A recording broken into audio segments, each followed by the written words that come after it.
Hi there, welcome back to Tiff Reads Books, where I read books and I talk to you about them. Today I have my brother with me, and this is part 2 of us talking about this book that we both did not like.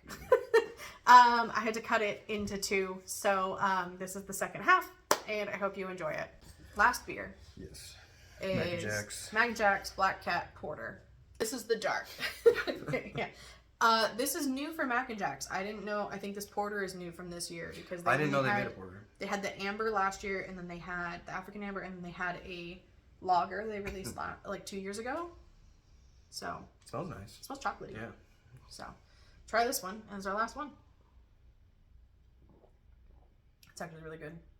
It's not super heavy for a porter. Like it doesn't feel heavy. Reminds me of Black Butte. Yeah, it's like the Black Butte. Okay.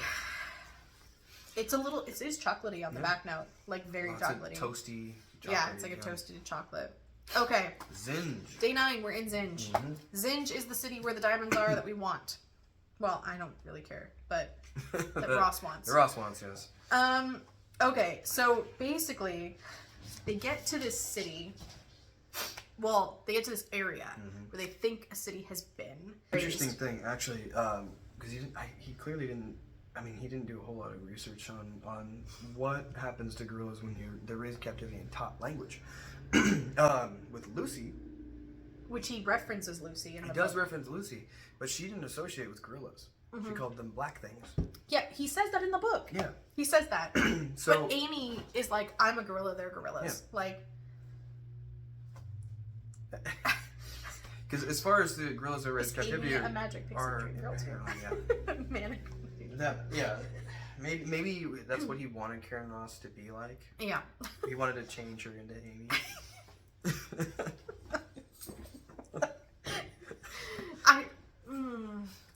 Yeah, that's the interesting thing, right? Because like also if say you're German and you're raised in America and somebody puts you in Germany, you don't know German. Yeah. You don't speak the language. You don't know the customs. Even if you did learn German, understanding the cultural, like I moved to Scotland for 5 years. I speak English. They supposedly speak English. Not in Glasgow. I didn't understand any of the shit they were talking about culturally for like 6 months. Like there's some cultural overlap, but just the culture. And even when you go across the city, the culture is different. Like we moved to the east side of the state, and the culture is vastly different. And it was an adjustment period. Even the accent's different. Yeah. It's just over the mountains. It's just over the mountains. Like everything was different. So like I'm like, she should have some basic understanding, yes, but it's the same thing when you raise any animal in captivity. They cannot be released and just get along with the wild population because they don't communicate the same way, especially if they've been habituated to humans. Yeah, definitely. So this was frustrating for me, where she was like, I want to go hang out with those gorillas. Yeah. And those gorillas just accepted her instantly. And some of that was, yes, because she was a young female, but still... It wouldn't be instantaneous, and I don't think she'd be like, yes, gorillas. It was some plot armor. My kin. Yeah, it was some plot armor, like some heavy plot armor for Amy, which was a little frustrating because she also didn't really need to go out to those gorillas, except for us to realize that, like, to have it, like, reinstated that, yeah, Peter is a dickhead. That's pretty much the only reason. She did it just because she's like, you're a dick. Yeah, Peter was being a dick. He was ignoring her. He wasn't paying any attention to her. He shot her with a tranquilizer dart. Multiple times. Yeah. Because he was tired of dealing with her shit. Because she was like tired and hungry and wanted to. Wouldn't that be nice if you could do that to people? Yeah. Shut up. Amy fucks off because she gets mad at Peter. She fucks off. And Peter's upset about it for like a little bit, but he's also just really concerned about what Karen's doing because he doesn't like it. But we skipped over a little point here. They found the consortium's campsite, which they were supposed to be 40 hours ahead of them. And then suddenly they found their campsite. And they also found their plane. Right, the crashed plane. The plane that apparently got shot down by the same people that shot them down. An AC-130. Or tried to shoot them down. An AC-130. Is it a big plane? That is... Yes, it's a huge plane. That is the American gunship.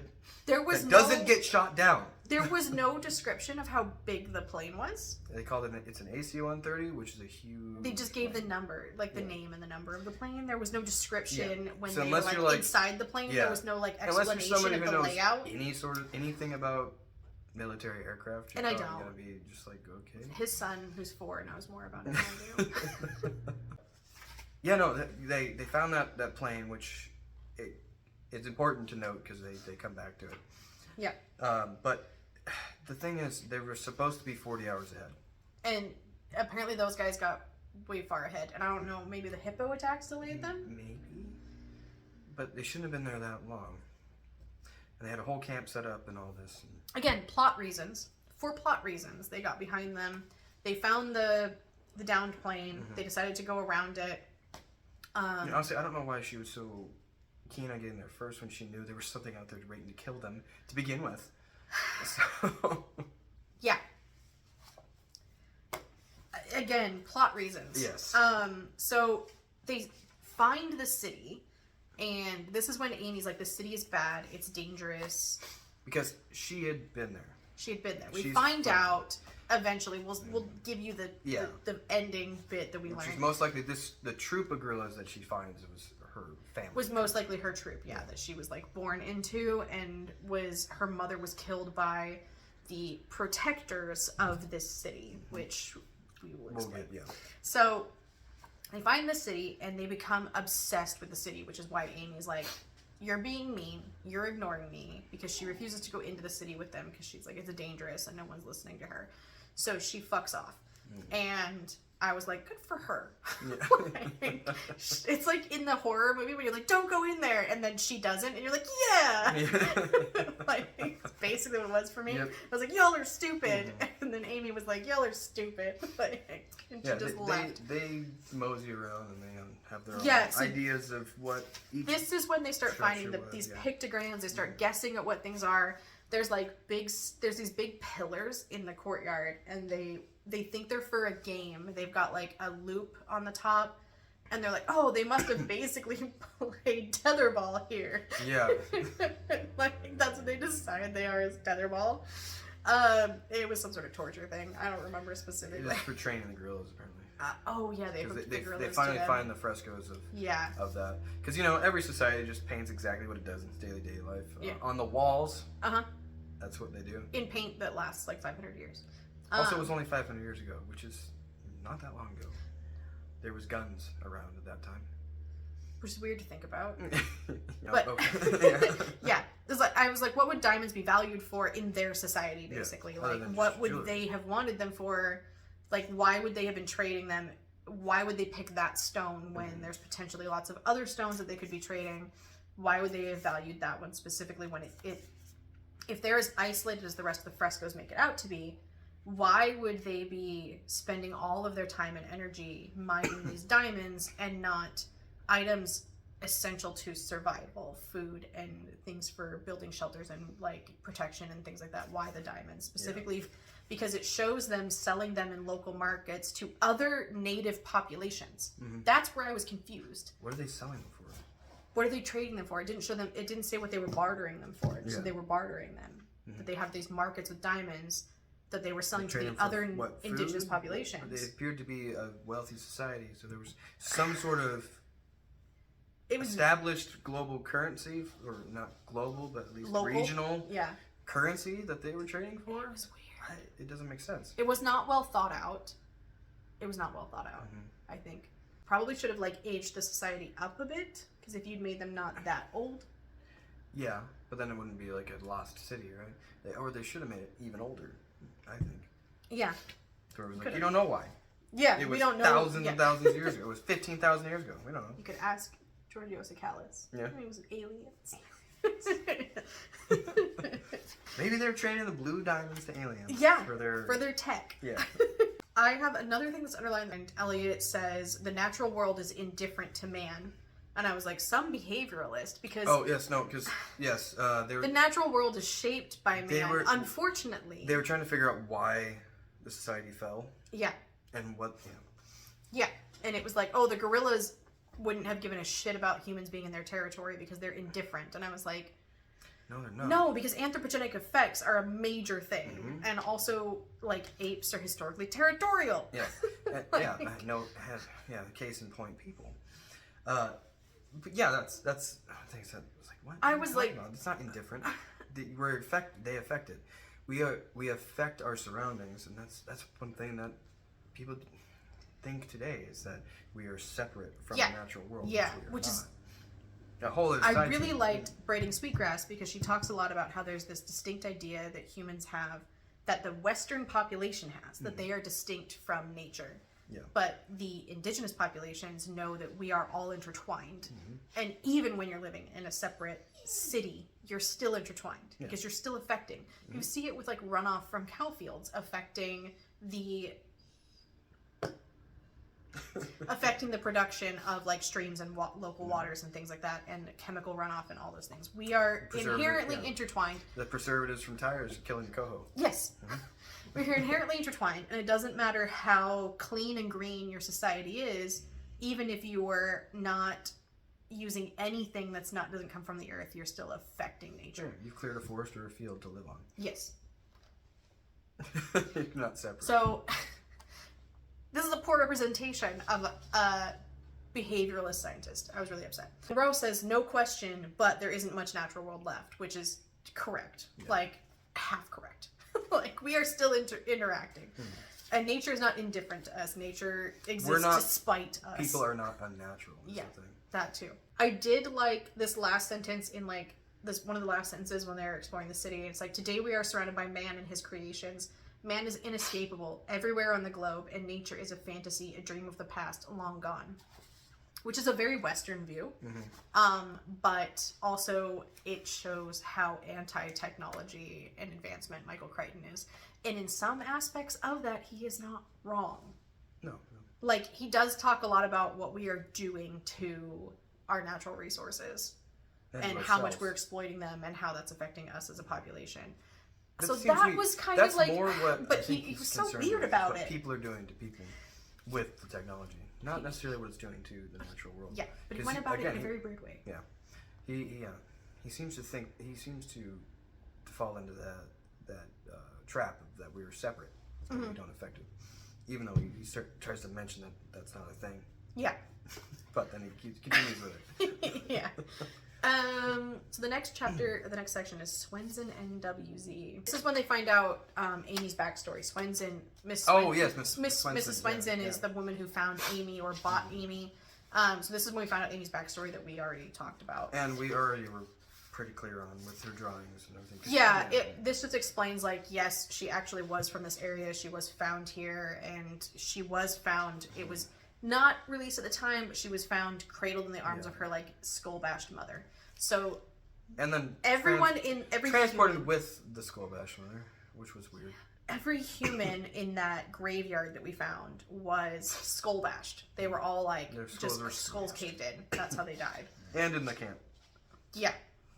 Oh, yeah, because there was a bunch of dead people in the camp.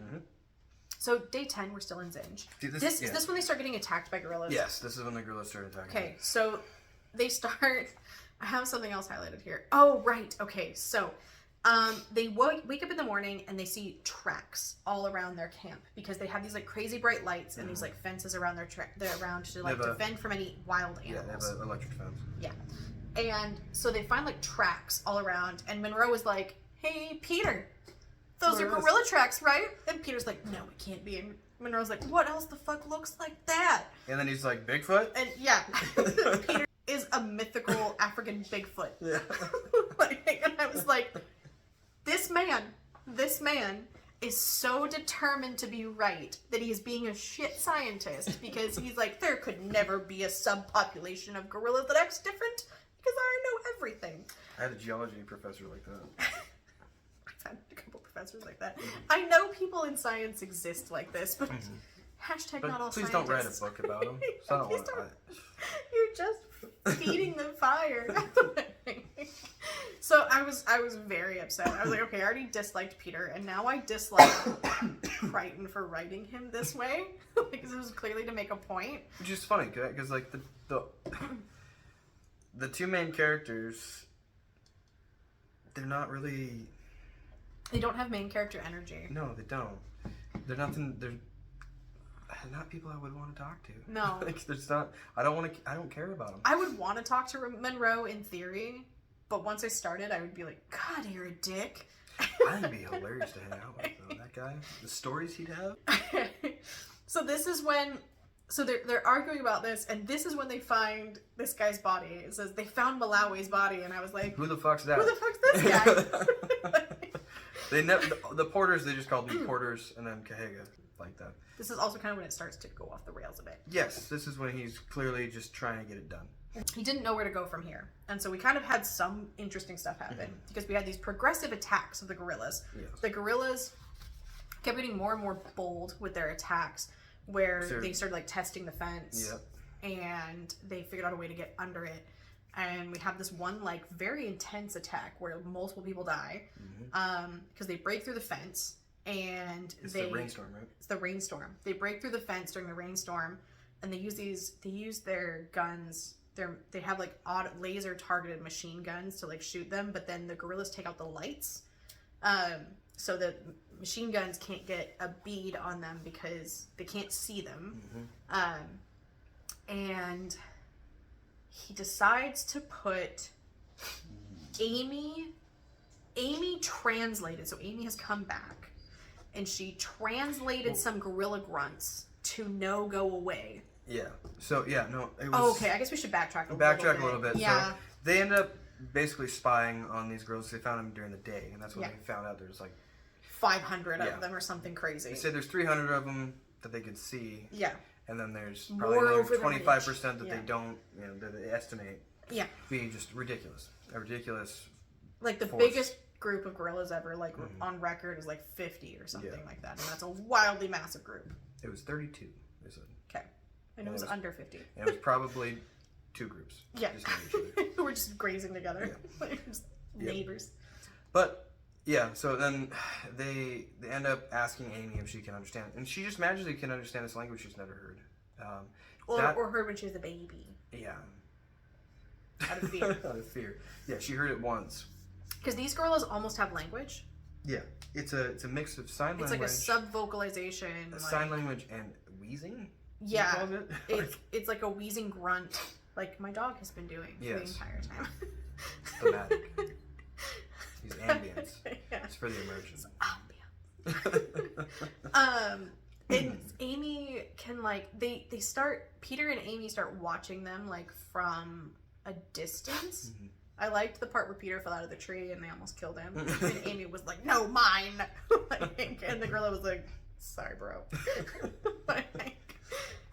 He like went through all of his recordings and like was able to translate like "no, go away" or something like that, and they like broadcast it over the loudspeakers. And when they finally got it to like start going through the speakers, the gorillas stopped and ran away. And I was like, that was way too easy. Yeah, I feel like if you were determined to kill these people, you would be like some dude saying stop. Somebody in the clouds. Yeah, someone saying we shouldn't do this. Huh? Well, I guess we don't. And then that was that. They were done with the gorillas. Hundreds of generations of training and instinct to protect the city. I did like that. Gets like they were so the gorillas are basically attack dogs. Yeah. They were bred and trained for generations to protect the city. So that was their police force essentially. Yeah, and they kept that even after the human population was gone. It developed a culture for it. Yeah. And then even after it was probably, like you said, expanded upon. Maybe to where, because they were probably became more intense because there was some positive reinforcement of when they like aggressively killed people, everybody else ran away, and so they continued doing it because it continued to like be a thing. And it became culture. I liked that aspect of it to explain why there are these crazy, aggressive, murderous gorillas. Yeah, which I thought was weird because in the first part of the book when it describes this jumbled image of an attack. It kind of describes the attackers as being large, very large. Yeah. But later on, we find out that these are smaller. They're actually like my height. Yeah, they're smaller. I'm like 5 foot. They're like 5'3", 5'4", or something like that. And a normal gorilla's like 5'6". Like they're like 2 or 3 inches shorter or something. Yeah, they're a little bit shorter, a little bit smaller, but yet they're strong. But they're bulky as fuck. Yeah. They're heavy. And they're strong enough to kill other gorillas the same way they kill people. They have these paddles, these like stone paddles that were made for them, and they still use them because they find some at the sites. He went with the cymbal monkey sort of thing. They have these stone paddles and they go whack, like, and Actually, there was a really brutal scene where, remember when, I think it was when Malawi died when they found his body, and they have the stone. Monroe was the like, "Hey, stone get those, paddles, get those and- paddles." Yeah. Yeah. Monroe tells Elliot to try to squish his skull harder than it's already squished. Yeah. And I was like, what? Why? Why would you? But he's trying to prove to Peter that it had to be something stronger than a human. It couldn't have been a human that did this. And it was brutal, but I was also like, I guess? Yes. I mean, the science coming from the mercenary is better science than the scientist. Because in the back of this, Karen's just pissed off about her timeline. So, and she's now just like focused on the city. Oh yeah, this is when we find out she just does not give a shit about anybody. Fuck about anybody. So this is where I stopped really making notes. I think I have one more near the end. With the Vulcan project. Yeah, Project Vulcan. Yeah. So they eventually after they deal with the gorillas just by saying, "Hey, stop." Yeah, and the gorillas leave them alone forever now. Yeah. Everything's fine. We get to big, date. His giant threat was just solved by stop. Was this on day 11? Oh yeah, because it says the gorillas were gone.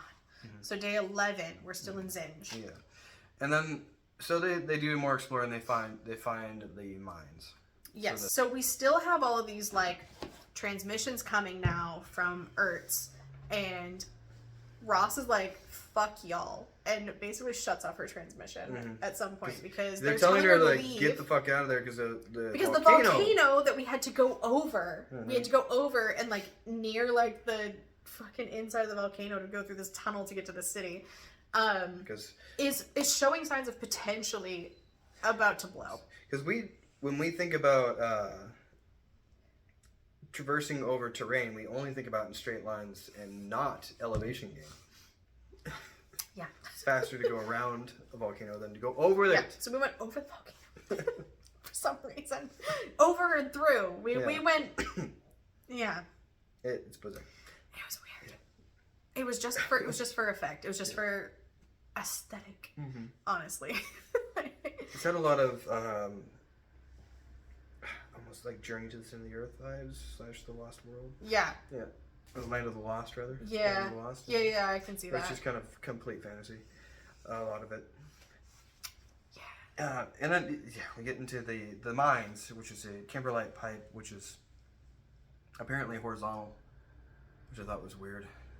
Why is that weird? Because kimberlite pipes. What is kimberlite? So kimberlite is basically the ore or the deposits you find diamonds in. Okay. Because diamonds are formed in the upper mantle, and they're only formed at that temperature and pressure. However, as the gradient goes down with diamonds, they disappear. You can destroy a diamond by putting it in your oven for extended periods of time at a very high temperature. So they have to be transported. You need the right conditions. Yeah, you have the exact right conditions. And the current hypothesis right now is that they have to be transported from the upper mantle to the crust, to the lithosphere, at the speed of sound for them to actually be transported and maintain their structural form. That's really fast. So it's an explosion that shoots from the upper mantle all the way through the crust. So a kimberlite tunnel should be vertical. Should be vertical. But these are horizontal. These are horizontal, and they're treated as that they formed over time, more like your typical like. But was that the hypothesis in the 80s? Maybe it was, but now it's completely wrong. Okay. And so you won't find them near active volcanoes because the temperature's wrong. Following through these things, she finds this tunnel where she's like, "This is where the diamonds are." Yes, and that's where they are. And it's this next kimberlite thing, which that sense that that's where the diamonds would be is accurate. Yes, in a kimberlite pipe. So she decides she's going to set off some explosions, some minor explosions. So to bring them to the surface. She uses 80 grams. Was it 800 grams? No, because it's less than a pound. She 80 uses grams, something like that. Enough that Monroe's like, "That's a fucking lot." Well, it's like because they're resonant. Yeah. Explosives. The way she sets them up is that they'll like. I don't understand what she was doing either. With that one confused me because she said this is going to tell her about the deposit. I don't know how exploding an explosion would tell you anything if it's not hooked up to sensors and whatnot. If she's trying to get some sort of radar, like ground penetrating radar sort of effect. I don't know what the point, I mean, I know what the point was supposed to be, but I don't know how it was supposed to be executed. And this apparently triggers a volcano to erupt. And then we get this like backstory of like why they want the diamonds. And this was the part that was weird as fuck too. So they're like, the whole reason for these diamonds has been like shrouded in mystery because the tech company doesn't let everybody know what the contract is. They just get told that they need to go get this thing. Yeah, before this point we're told that, oh, they're really good for electronics. Yeah, for making electronics. Okay, fine. I don't need to know anything else. I don't care. We find out they want to make like laser guided. It's War at the Speed of Light is the chapter title. So they want to make like better lasers and faster weapons, like weapons that can fire automatically. Faster processing units, basically. Yeah, they can like automatically target and fire faster, which is weird. So I mean, as everything, this is actually it's actually funded by the DoD. So that's the whole thing, basically, is we suddenly get anti-military. So Elliot is super pissed off about this and does not like this. He finds out, like, because now, at this point, Karen is like, single-minded, I will get these fucking diamonds. I will get them. And she's gonna set off these blasts. Somehow she lets it slip to Elliot. I don't remember why. It's like a villain speech thing. And like, she monologues. She does. I'm pretty sure she monologues. Yeah. And she explains to him how important it is for like the advancement of military technology. And Peter is suddenly like, well, fuck that shit. And he gets upset about it. And Monroe's like, you're gonna do something bad. At this point, Elliot's more focused on getting a skeleton back. So yeah. he can be this cool guy that he wants to discover a species. He is now single-mindedly focused on having a species named after him. Which is relatively unimportant and doesn't do anything for you, really. No, and it does talk about that, but it talks about how that consumes the person, which is interesting. But in most scientific circles, you are not supposed to name the species that you discover after yourself. Not unless you're an 1800s naturalist. Yeah, in modern day, you cannot name... There's rules about taxonomy. Taxonomy is... I've seen lots of arguments with taxonomists at conferences, and it is intense. And there are lots of rules around naming, and he would not be allowed to name it about himself. Even in the 80s, he would not have been allowed to name it over a day. And you don't get that much prestige for finding it. No. Either. No. People are like, oh, that's cool. That's about what you get. Gold star, thumbs up. Like, good job. Good job, buddy. Yeah, it's not the fucking Rand unifying theory. It's just you discovered something new. In the 80s, you wouldn't have been able to get like reliable DNA out of it to be able to compare it to other species, and that's when it would have been valuable. Yeah, is to most be able likely to they would have been DNA. like, cool, you found a small gorilla, a smallish gorilla. Yeah, there's a weird subpopulation. Nice job, guy. Yeah, like they wouldn't have done anything. Yeah, today we could get DNA out of it, and it could enhance the evolutionary tree that we understand. But you still would not get the recognition as a person. No. Your university would get the recognition. Oh yeah. So anyway, that aside. Now we can talk about, because this chapter is called DOD/ARPD/Vulcan 7021. This is when we talk about Project Vulcan. Which apparently was using explosions to try to trigger volcanic eruptions. To trigger and to divert volcanic eruptions. Which, I don't know if that was real, because I just recently learned that we, in the 70s, discussed using atomic bombs to dig canals. So, It was probably discussed. I doubt it was ever actually implemented or successful. Yeah. Considering the fact right now we can't even really accurately predict volcanic eruptions. I think they did it under the pretense of trying to learn to predict them. That was the pretense, but they were really just like, let's just wait for it to happen, then we'll like trigger these explosions and see what happens. And somehow Monroe knows about this project, but he heard about it while drinking. He heard, yeah. Well, to be fair, you hear a lot when you drink with scientists. But it wasn't with scientists; it was with other military, like. To be fair, you could probably regular, like It was like regular. Yeah, regular digular. Yeah. If we're gonna say thriller diller, Yeah, we're gonna say regular digular. Regular digular. Yeah, it was like regular military personnel that you drink with, not like not your upper class. Not your upper not ranks, the people who are actually gonna know. Yeah, not the like 5 people that would know about it. So, Monroe knows, but Karen does not. Mm-hmm. So she's going to put these conical charges down to apparently, I guess, feel the vibrations in her feet, and that'll tell her what the extent of the deposit is. Yeah. I mean, again, this is where it starts. So the way that geologists even today do that is by good old math. Everything is math. It's just math. Yeah, it's trigonometry. It's just trigonometry. This is action hero movie bullshit. Mm-hmm. So that triggers an eruption, and now they've got to run from this volcano. And this is the best part, too, because this is when everything they've all been working for doesn't matter. They lose it all. They lose all. Karen loses all her diamonds. Peter loses his skeleton, and all they have to do is save their lives. But here's the fucking thing, right? So we've got like 10 pages left in this book. Okay, we've got like 10 pages left at this point. They got the diamonds, they and then just fucking 10 pages. Run. 10 pages, it's done. After they finally got what they've been after, 10 pages, fucking. So the volcano triggers, and they fucking run. Mm-hmm. And where do they find themselves? Somehow back at that crash site. Which I thought it took them a whole river to get through, but I guess we did a time skip of days of them traipsing through the jungle. Mm-hmm. So Monroe leads them back to the crashed plane site, and at this crashed plane site, they sneak up on it. And, fucking cannibals! No, there's cannibals. They're drinking all the liquor in the plane. They're stealing in the all plane, the whiskey. Stealing the whiskey out of the plane. Whiskey. So they wait for them to leave. And then they go into the plane to see if there's anything they can use. They at least need supplies, like food and water and shit. They wait to do that, and then they start getting shot at by arrows. They can start, yeah. But first, before they get shot at, they discovered that the cannibals shat all over the seats.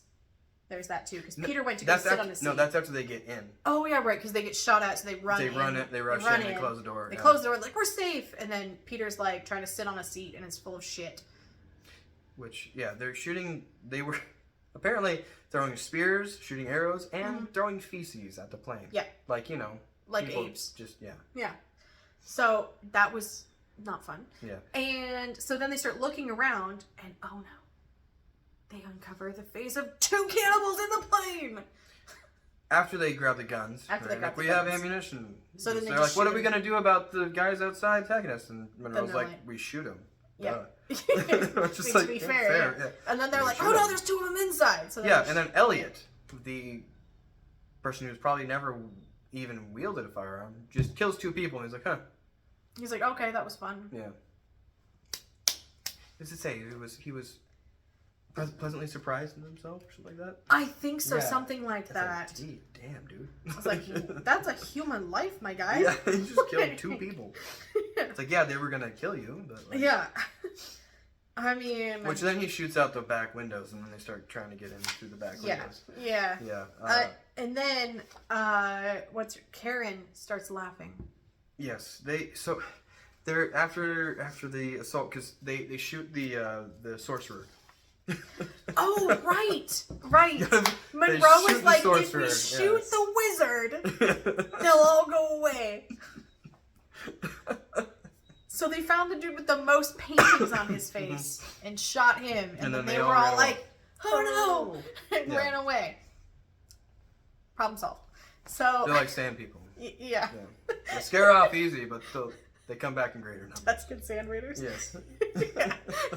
So, it's essentially that. It was. Actually, yes. They're in this like mad dash to get out of there because they're going to come back in greater numbers. Oh no, Tuscan Sand Raiders. Yes, Yeah, okay, yeah, exactly. No, it was 100%. Yeah. Shit.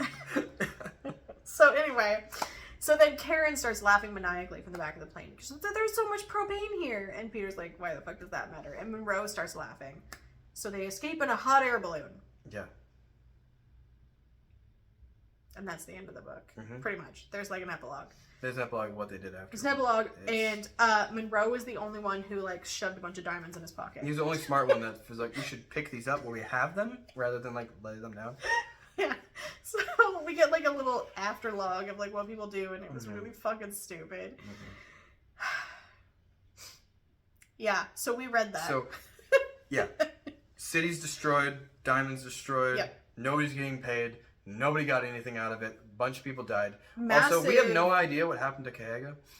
No, we do. We know what happened to him in the epilogue. Okay. He was with them. He just with wasn't them? talked about. Yeah, they just... Because he's not he white. just kind of forgot that there's like 4 other people there that Yeah. should be doing stuff, but they're not. Kahiga's the only one with him, but we don't even find out what he did in the afterward. We talk about his son. That's right. But they do talk. That's right. Kahiga's like, oh hey, there's lots of propane back here. Yeah, they're huge. Thanks.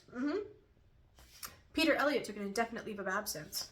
I mean, I guess that makes sense as to why they... Kahiga returned to Nairobi in 1979, working in a Chinese restaurant, and went bankrupt in 1980. Oh. He then joined the National Geographic Society expedition to Botswana to study hippos.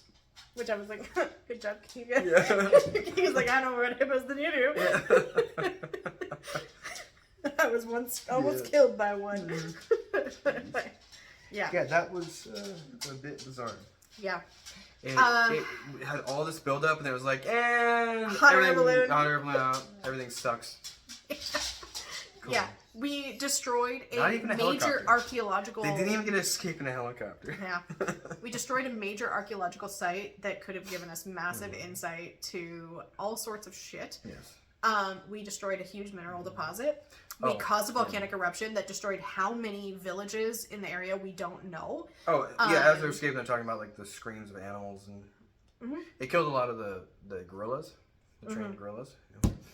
Yeah, we destroyed like a whole subpopulation of a new species. So not only was like his chance to bring a specimen back destroyed, but the entire population... He probably wiped out the entire population. All gone. Which is bullshit, because if that population had been living around that volcano, they would have known when the volcano started rumbling, and they probably would have left. He used the cliche that, animals know about when geologic events are going to occur. Because, like, that morning, Amy was telling them they need to leave. Yeah.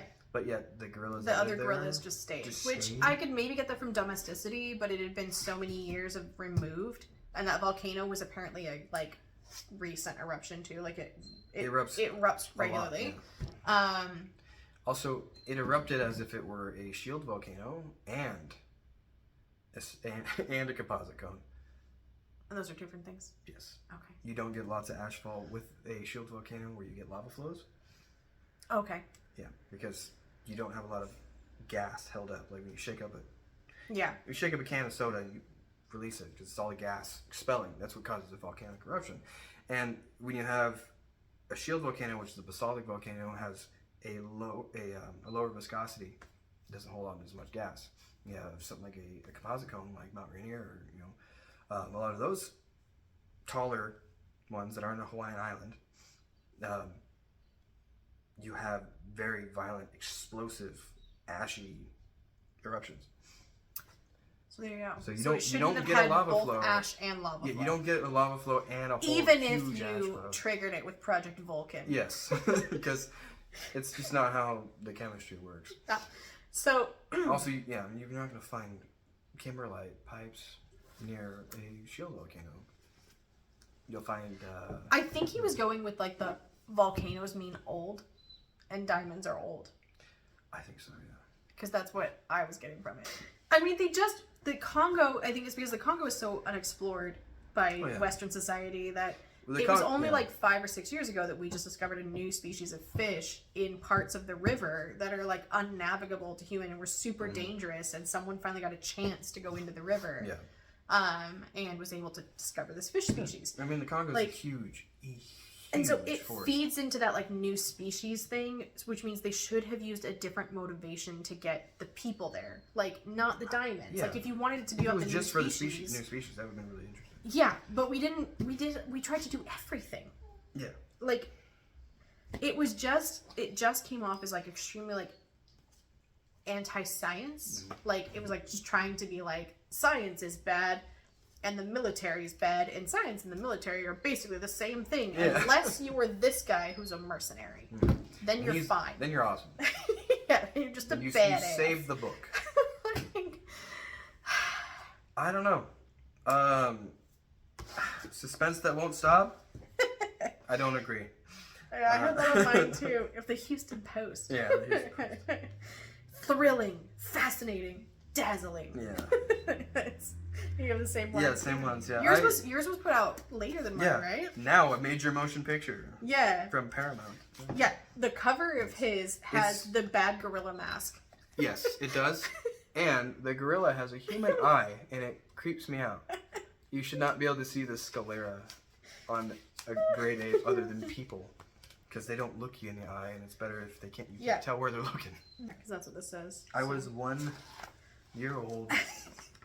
Yeah, I feel like we should maybe watch the movie and do a live react to the movie. Contrast. Like we can just react. I know to the movie. movie's nothing like the movie is like Patrick was like different stories. Patrick was like Karen had no role in the movie, and I was like, well, what? Yeah. What? I think she like does a lot at camp and talks to Amy. I think that's all. I think so too. Yeah. So I think we should maybe watch the movie and do like. As far as I remember from that, it's been a long time. But it's been I think a long time. I just remember the scary ass. Monroe was like just an asshole. So the next thing we're gonna read is this. It says "Dead Silence" by. Oh, doesn't want to focus. Here we go. Dead Silence by S.A. Barnes. And this, Austin was hoping for a sci-fi thriller, which is why we picked this. Something with some horror elements, something with, like... There was some. An action plot, a bit of science. So this, I have heard... I picked this. This is my pick, so Austin will pick the beers for the next one. This is basically the movie Ghost Ship, but in space. And with some science. So it's a salvage crew and unspeakable horrors. Mm-hmm. So hopefully this one's better. Yeah. Otherwise Austin's gonna be like, I'm never reading again. Yeah, no, this is not, like I was saying before, this is not a good representation of his books and his writing. I'll also say if you want to get back into reading, this ain't it. No, don't. This will, you'll probably get 60 pages and go, what the fuck? Yeah, we should have read like, we should have read like... Sphere? Or what's the... Is that the time travel one? Is Sphere? No, that's Timeline. Or Timeline. Because I had to watch that movie in school, so we could have read that one. Timeline's a good one. Sphere's a good one. Prey's a good one. Jurassic Park, obviously. Yeah, super good. Maybe we should just read Jurassic Park. Yeah. But we were trying to read something he hasn't read before. So, this seemed fun because killer gorillas. Yeah, and the funny thing is, that's kind of a subplot. Yeah. The funny thing is, though, is that Austin's a geologist, and my PhD is in behavioral biology, but with fish. Mm-hmm. So, and I picked a book that had. And he picked a book that had behavioral biologist and and they were both wrong. We're both very bad representations. So, yeah, that's what we read. We don't recommend it. No, I do recommend Michael Crichton though. Plus, maybe Jurassic Park. Jurassic Park or Sphere. Sphere's really good. Sphere's really good. So, I don't recommend it. Right. It's fun to laugh about, though. There's lots of jokes you can make out of it. It's very meme-worthy. Yeah, no, we could have gone on and on and on. So, stop here, folks. It's been on and on and on. Yeah. So, thanks for hanging out with us, and I will see you next time with something else.